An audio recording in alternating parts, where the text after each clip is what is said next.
যাদের নাকে polypus polypus ভালো করতে পারতেছেন না, বিভিন্ন জায়গা থেকে ট্রিটমেন্ট করছেন, এরপরে কাজ হচ্ছে না। আমি এখন একটা গাছ দেখিয়ে দিব। এই ভিডিওটা কিন্তু এর আগেও আমি দিয়েছিলাম, দেওয়ার পর প্রচুর লোক আমাকে ফোন দিয়ে বলছে যে ভাই আলহামদুলিল্লাহ আপনার এই ওষুধটা ব্যবহার করে আমি 100% রেজাল্ট পাইছি। এবং দেখা যাচ্ছে কি সকলেই তো 100% রেজাল্ট পাবে না, আপনার অধিকাংশ লোকে আপনার 100% পাবে, সম্পূর্ণ রেজাল্ট পেয়েছে। এই আসেন আমি দেখাই আপনার এই গাছটা কোনটা ইউজ করবেন। এই গাছটি আমাদের অত্র এলাকায় নাকফুল নামে ডাকা হয়। অন্য অন্য এলাকায় কী নামে ডাকে সেটা তো অবশ্যই জানি না। তা আপনার কাছে একটা রিকোয়েস্ট রাখবে, আপনাদের অত্র এলাকায় কী নামে ডাকা হয় একটু কমেন্টে লিখে যাবেন, তাহলে এখান থেকে দেখে অন্যরাও সহজে চিনতে পারবে। দেখেন এই গাছটা কিন্তু আপনাদের অত্র এলাকাতে এখন সিজন, এখন ফুল ধরছে। এই গাছটা এখন সব জায়গাতে পাওয়া যায়, অ্যাভেলেবেল। আপনার বাড়ি থেকে যখন বের হবেন সেমনি আপনি সাথে সাথে আপনি এটা পেয়ে যাবেন, যে এই গাছটা পাবেন।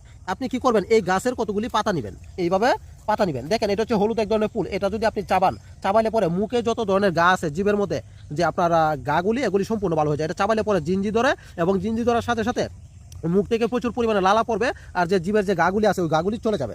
আপনি কি করবেন, এটার যে পাতা আছে ওই পাতাগুলি নেবেন, কতগুলি পাতা নিয়ে আপনি ভালো করে এভাবে কেসলাবেন। কেস নিয়ে আপনি রস তৈরি করবেন, এভাবে কেস নিয়ে আপনি এক ফোঁটা রস তৈরি করবেন। রস তৈরি করে ওই রস আপনার এক ফোঁটা পরিমাণ, যে নাকে মাংস বাড়ছে ওই নাকে আপনি দিবেন।